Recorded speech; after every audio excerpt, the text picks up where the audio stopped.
I'm just cleaning up these leatherettes. As you can see, I've already done the back. There's a bit of discoloration here. That's probably embedded corrosion off that aluminium. That's okay. That's just discoloration on the inside. We don't need to worry about that. Here is the leatherette from the base of the camera and the leatherette from the two front sides. And you can see this stuff. I'm just scraping this with the scalpel blade. You can see that stuff coming away. To be a bit cautious doing this, if you dig in, you could easily split the leatherette or tear a piece off it. Be particularly careful around narrow sections. But here I'm just removing all that crusty rubbish. Some of it's the corrosion products, some of it is dried up adhesive, and it just needs to all come off if these leatherettes are ever going to go back on the body and sit reasonably flush. I don't think they'll ever look perfect, but they'll look a lot better than they did.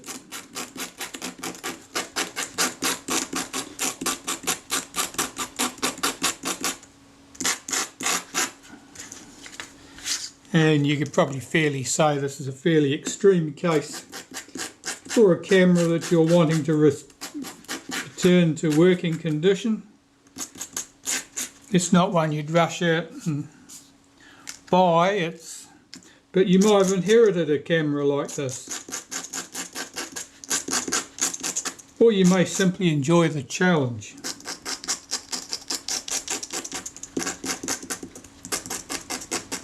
This is the leatherette from one of the front panels, and this is a bit crustier.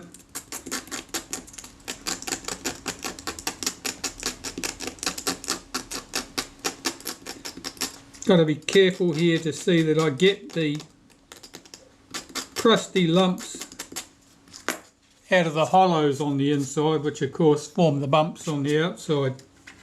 When I get the crusty lumps out, it'll never sit flat.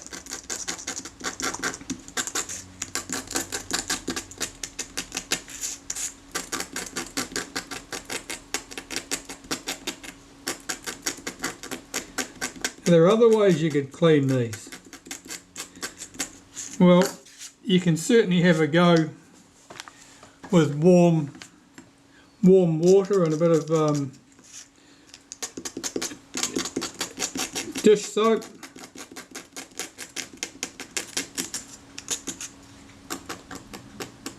And that can be quite useful for cleaning dirt off the outside of the leatherettes. Then of course you've got to wait for them to dry before you can do anything with them. Well, there's some lumps and bumps on this one. Certainly soaking in some hot water with a bit of dish detergent can be quite useful when you've got fairly stiff leatherettes like this that have curled up at the edges. And there's a lot of embedded rubbish. I may have a go at that one.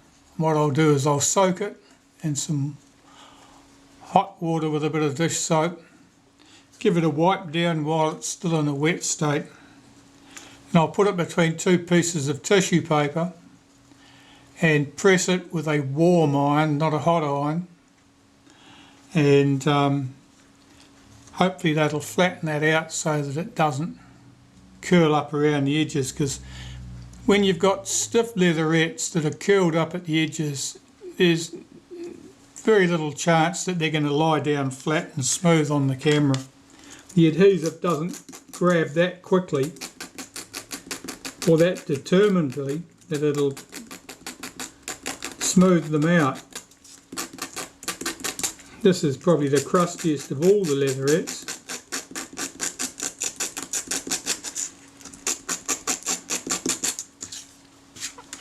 I think this is the one I had to peel off the camera. The other one was already floating loose, so they'd probably already lost a lot of its crusty lumps.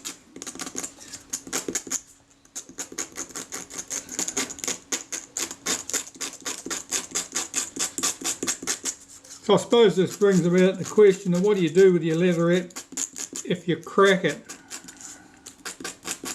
Well, generally speaking, as long as all the pieces are there, when you glue it back down and you're careful to make sure that all the pieces are moulded back together smoothly,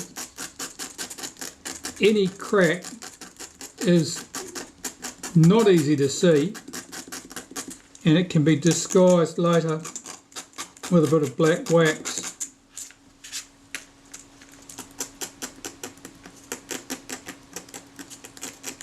Be careful in areas like this sharp pointed piece, because obviously there's not much strength there, so if you start scraping at it too vigorously, you can be fairly sure that'll just part company and fall off and have to be glued back as a separate piece. You won't enjoy it. Okay, so I've got those three pieces clean to my satisfaction. The base leatherette's not bad, it's a bit curled up at the edges as you can see, but these front pieces, this piece in particular, that was the loose piece, that was the piece that was off the camera. That's not camera shaped at all. Its mate here is not quite so bad, it's a bit curled up at the corners. You go deal with these and come back when they're ready to go. I think you can start putting this body back together now. I think I've got everything pretty much clean and ready to go. At least the major body components. We'll have to do the shutter and the top housing. Right, so starting here with this baffle section. It's got a rectangular notch in it right here.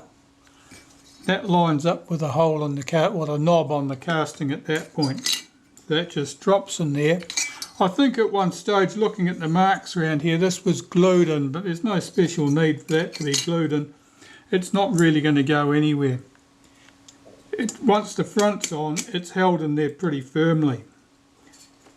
I can't move that rattling it about in there. Now the front piece here, what have I done with this? Well, I've cleaned it.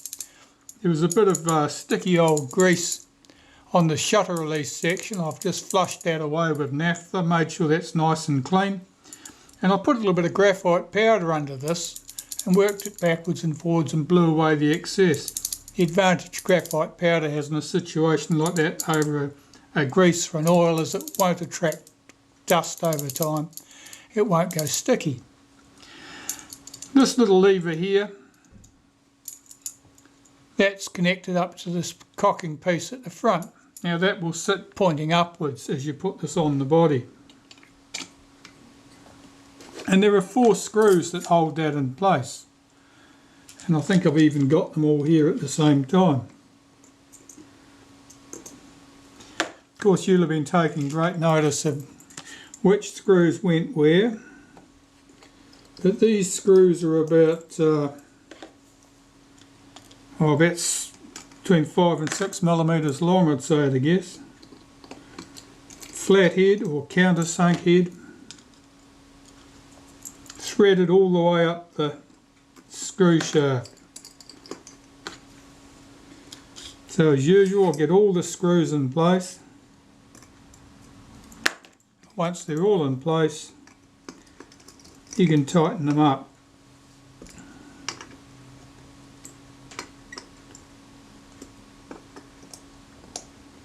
Now you could lock those screws with a little touch of lacquer if you so desired. I think they were slightly loose when we got to the camera, but then the camera is 60 years old, so are you going to care what your camera's doing in 60 years' time? So, leave that. You'll notice that there's still discoloration on this front panel here and here. Now that's where that corrosion actually etched into that aluminium there, and it's made quite a pronounced mess of it. So that surface is rough and it's pitted. And that's what those white looking patches are. It's the pits in the aluminium. This is different because this is a casting. This is a sheet metal. So they're different alloys and they reacted differently as a result. Okay, what else can we do with this that's nice and simple?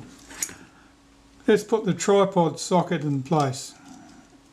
So first of all we've got this. This is the little thing that the film cassette sits into and the camera.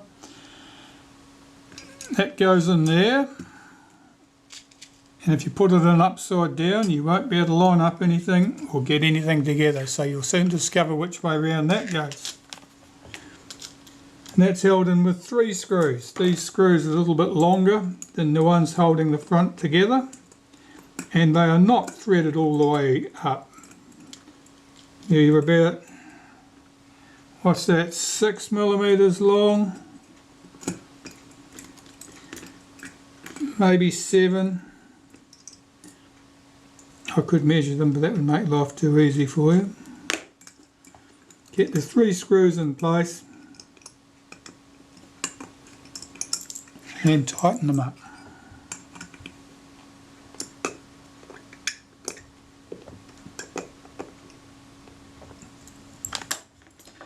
Easy.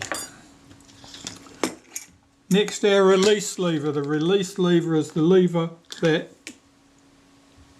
releases the film advance to allow you to wind on to the next shot. This was the spring that was a little bit mutilated, and I've straightened that up, and now I've got to see if I can get it back in position on here. It's got to go over that little boss on the end of that arm, and the little hook end of it goes on the inside edge of that hooked arm,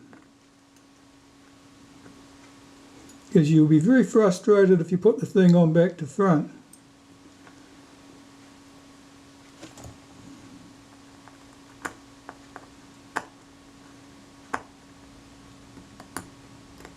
Oh, it's on. Okay. That's on. Just making sure it's sitting neatly, all in one plane. That looks good. So where that goes through the body casting, normally I put a wipe of molybdenum paste. So I'm going to put a wipe of it through that hole and that hole there, the top of the body, and where that spring on the arm runs against the housing is on this surface here.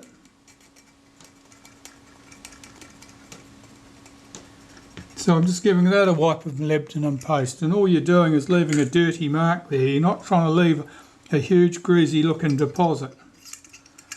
Just a thin smear. Now I've got to get this up through the hole in the casting at the top,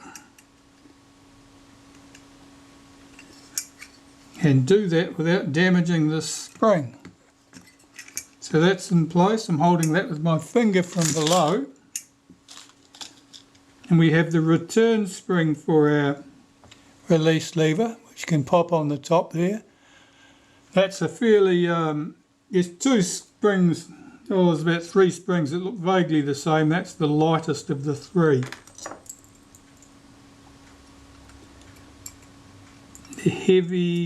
The biggest of the 3 springs will be on the shutter release.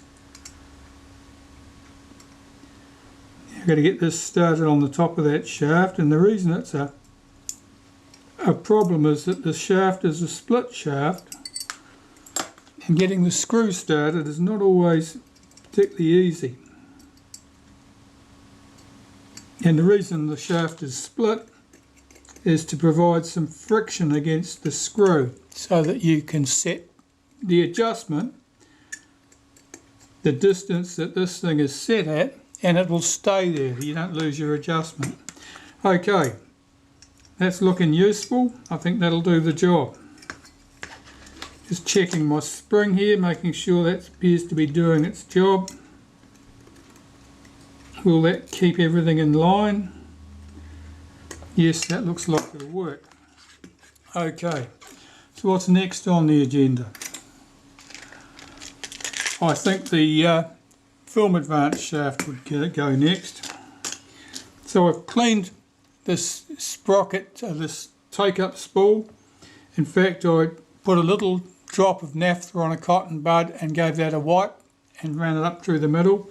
Very brief, and don't muck around and don't wait and don't use anything else. This plastic will go all soft and gooey if you start putting other sorts of solvents on there. It doesn't even like naphtha that much.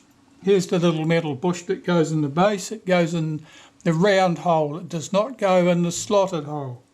The round hole that goes at the bottom. So put that to one side. Here is the film advance shaft. Now I've got to put some grease on here. I'm going to put some graphite grease in this case. You could use synthetic, you could use what you like. What you're trying to do is lubricate the surface in between this bush here and the shaft. And I put some on the spring itself too. So as this winds up, as you advance, swinging the film advance shaft to wind the film, this is tightening that spring up, which of course acts to take the advance lever back to the rest position. So if that's all clogged up with rubbish, you'll find that the arm doesn't move smoothly. These surfaces down here, these little ratchet pawl spots here, these ratchet spots, that's to control the arm on the film advance, so that basically you can only sort of swing it in one direction. You can't inch the film advance as you can on a lot of more modern cameras. Okay, with all that said, what do we do now? We want 3 small screws for that. They're the same size as the ones that hold the chrome trim on the base plate and various other tasks around the camera. So I've got to lubricate this. I'll find some graphite grease. Well, I'll get this shaft in place. Now this one's not playing the game. It's because there's a little bit more spring tension on that shaft than normal, so it doesn't want to sit in the neutral position, you could say.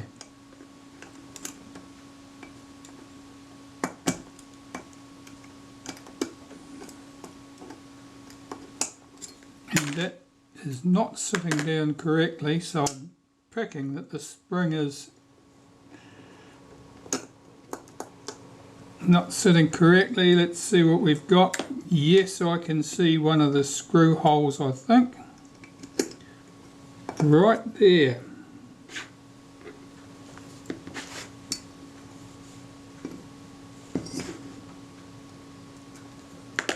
Now I've got to run that screw down.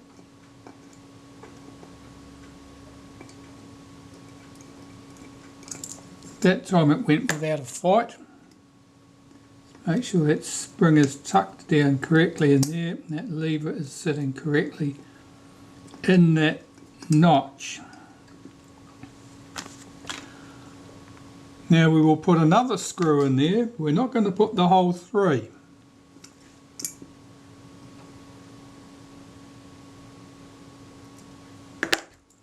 And there's a reason for that. On the Retina cameras, there's a lock lever which locks the film advance at frame number 1. Now that's very handy because it also can be used to lock the tension on the film advance while you're assembling it. Of course, the Retinette 1A does not have a lock lever, so we can't crank a full turn of tension onto that film advance and get everything assembled in a simple and tidy manner. So we'll do it this way instead. So what I'm going to do is take one of the long screws from the, would have been used for the film advance lever, and I'm going to hold back that tab, rotate this clockwise 1 full turn,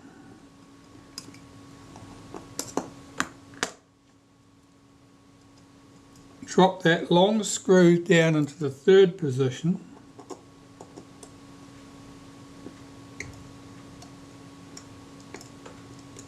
and run it in. Now that's holding our film advance shaft tensioned, which is good. It means we can start assembling the film advance at the top of the camera without a fight.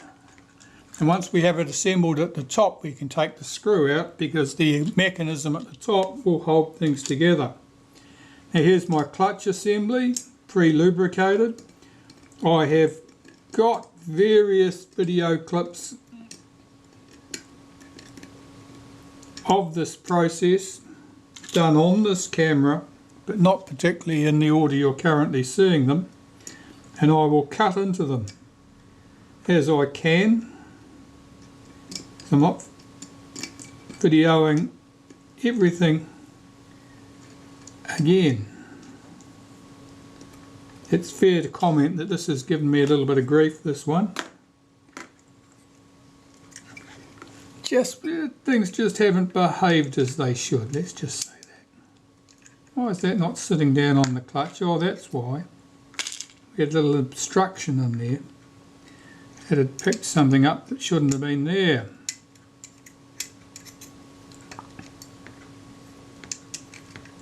Okay, so there is the guide bush for the top of the film advance shaft. Plain screw on this side.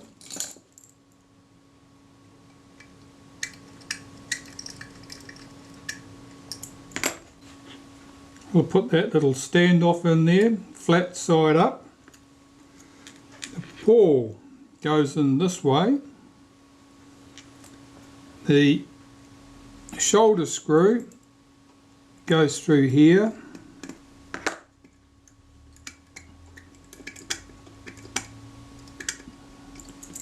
Check that the pawl moves freely, and it does. So I can tighten that screw and tighten its mate over here. The spring that goes on the pawl acts to push the pawl towards the centre.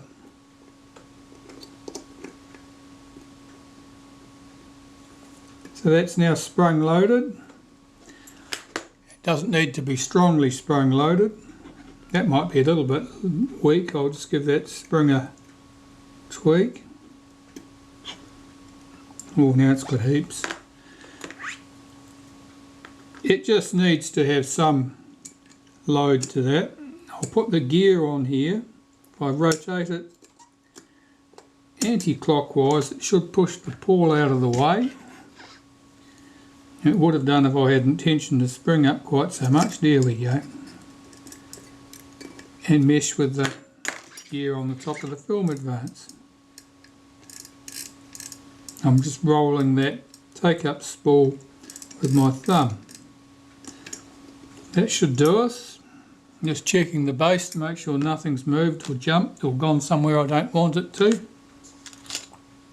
This spring, that can go on next.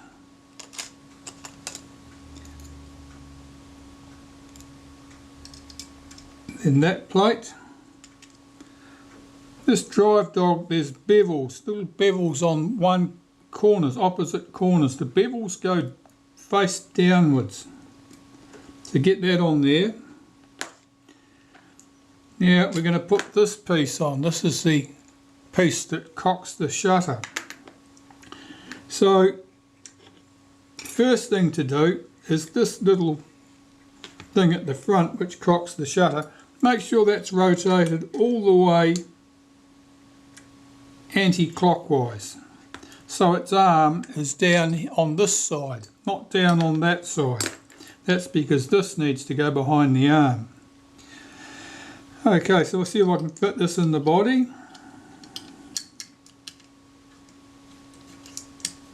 That's good. Let's carry on with this film advance. There's the washer that goes on there. And this arm sits like that. On that squared shaft, you can see exactly where it's sitting. And the vertical tab is at the end of the camera.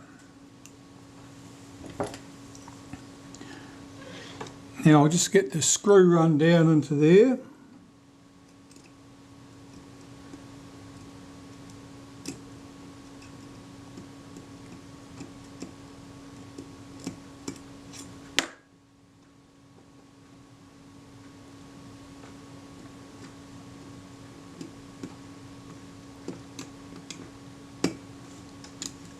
and tighten that up.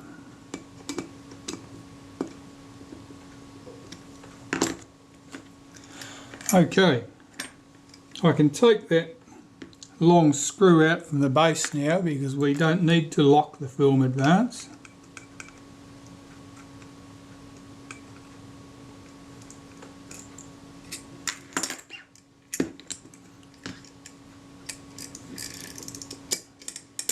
So, if we had the film advance lever on the base of the camera, basically you'd press the release lever, which would be the shutter release in normal cases. If we rotate this, it goes the full 180 degrees and then comes back to the rest position. So that's all good. At that stage means we've got access to everything, but we can't lose the tension on the film advance because these are a real pain to work on compared to the retinas, simply because they lack that lock lever. Okay, so next I want to get my sprocket shaft in. So the sprocket, it's got a slot on one end. The slot goes upwards, and slide that into there. Here's our sprocket shaft. Now we need clearance here, so I'm just going to rotate this arm out of the way so I can drop my gear in there.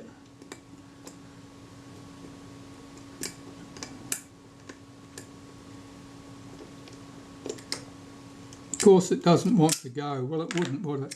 Okay, let me just... What's happened is that the gear... I'll show you. This gear here, in fact the whole bush is too far this way. There's not enough room to drop this shaft down past the tooth of the gear. So I'd slacken that screw off and that screw off. Pull the shaft towards the end of the camera as far as it will go, tighten those two up, and we should be in business. Now I've got access to that screw. Yes, good. I can put my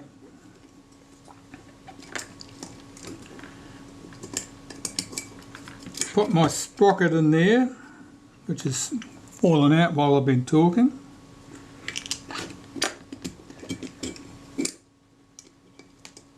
That's right. So I'll pull that into line, the tip of my tweezers. That's sitting there, that's all good. Okay, so the sprocket is driven by the sprocket shaft with a little screw. So I'm just rotating things until I line it up in the little hole in there, the slot. And then we can take the screw and put it in position.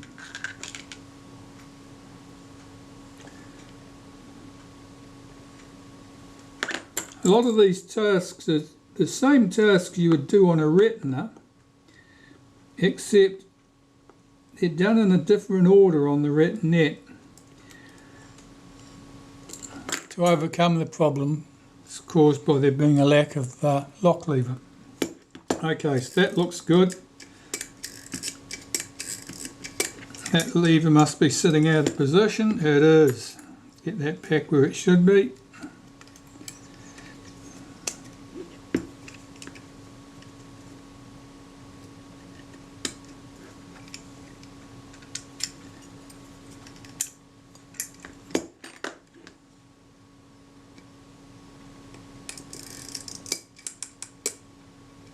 That's looking good. Okay, so what can we do at the base of the camera now? Well, we want our lock, our rewind lever, lock lever goes in there, the rewind button lock. And its job is to hold the rewind button pressed in once you've pressed it until such stage as you have moved the film advance again, which would unlock it. We'll get the spring sitting in position, and the shoulder screw. Now the shoulder screw's got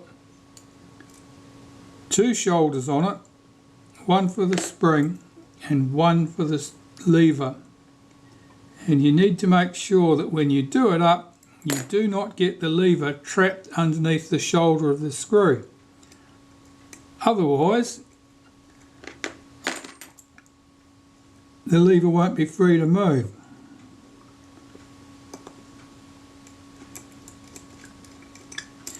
So I'll check to make sure that the lever moves freely, and then I can nip that screw up tight. The spring, I need to swing that spring across here now. Pick it up with the tip of my tweezers and tuck it behind that tab on the arm. Now, if I hold my finger on the sprocket shaft at the top, apply a bit of pressure, I can pull back that tab and you'll see that the shaft has moved down and held the lever back out of the way. In fact, if I rotate that a little bit further, yeah, there, it's popped up even further now. We can put the rewind button in place. So the rewind button, its spring and its washer can be screwed onto the end of the sprocket shaft.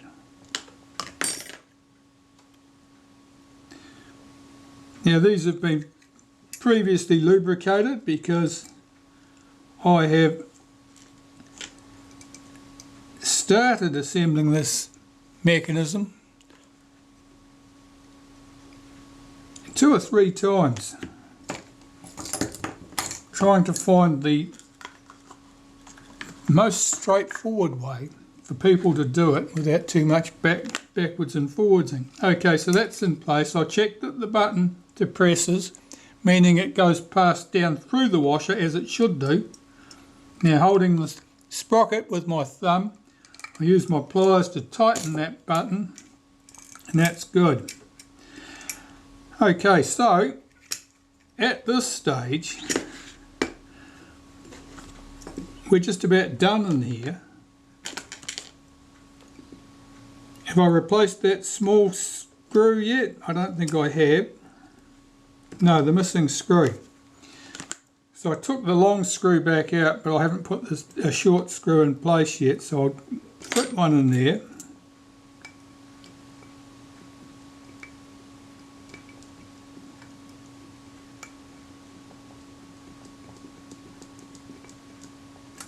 And I can tighten the other 2 up.